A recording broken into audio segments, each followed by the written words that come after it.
Why is it that even after doing so much healing work, attending courses, having beingness, etc., we still find it hard to manifest and be where we want in life?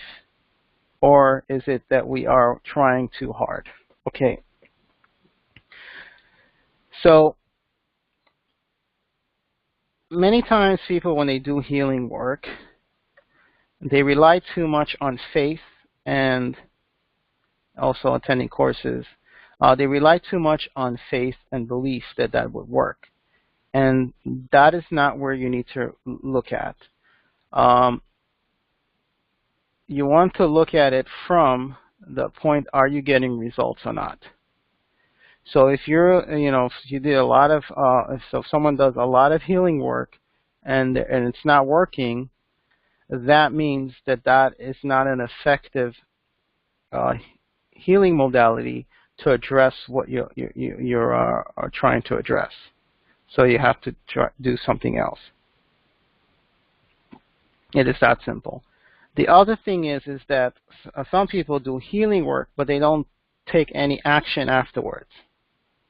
So let's say you did some healing work around finances, but then you don't go out there and take some kind of action to improve your finances. And that is another thing that that I've found over the years a lot of people do, that they are expecting after healing work things will just fall on their lap.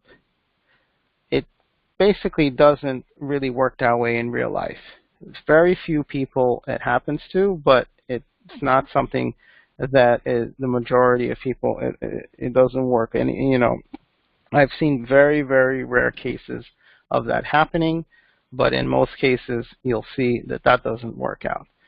People win the lottery. At the end, what happens? They within a very short period of time, they're back into debt.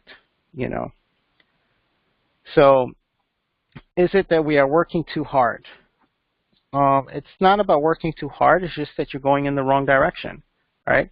And you can work very hard in the wrong direction and expect an outcome. So let's say you're trying to plant some flowers, for example. And you're working very, very hard to plant these flowers. You put in the seed, you water every day, and then a few months later, nothing is growing. That could be because it's the wrong season to plant those flowers, or those flowers don't grow in that type of climate. So it's not about working too hard. It's about doing the right thing. For example, I'll give you my personal story.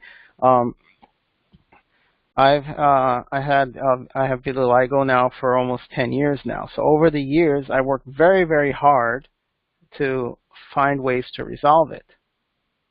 And it didn't work. Whatever I did, whatever healing work, diet, supplements, nothing worked. And I worked very, very hard to do it. And it didn't work. So now I found something that I do, that I'm implementing. It's not very hard. And I implement it every single day. And I see consistent improvements of my pigmentation coming back. So here is an example. So if you're doing a lot of healing work, attending many courses, and you're not where you want to be, that means those things were not effective for you. And it just means you have to try to do something else. My suggestion is to go back to those teachers and ask them why it didn't work, and see if it makes sense what they're saying, why it didn't work, and maybe you need to implement more things. And if they don't have an answer for you, or if their answer doesn't make any sense, move on. I've done it with a lot of different teachers and a lot of different modalities myself. Scientifically it makes sense. All of the ways it made sense. But when it came out with my clients and myself, it didn't work. In real life situations, it didn't work. On paper, in the book, it works very well. But in real life, it didn't work. Or it only worked for a very small percentage of people, let's say 10 to 30% of people. That to me doesn't mean that it worked. Well, so I had to move up and let go of a lot of different things that I've done in the past, or a lot of different modalities or or schools of thought I let go because it did not prove to me that it worked.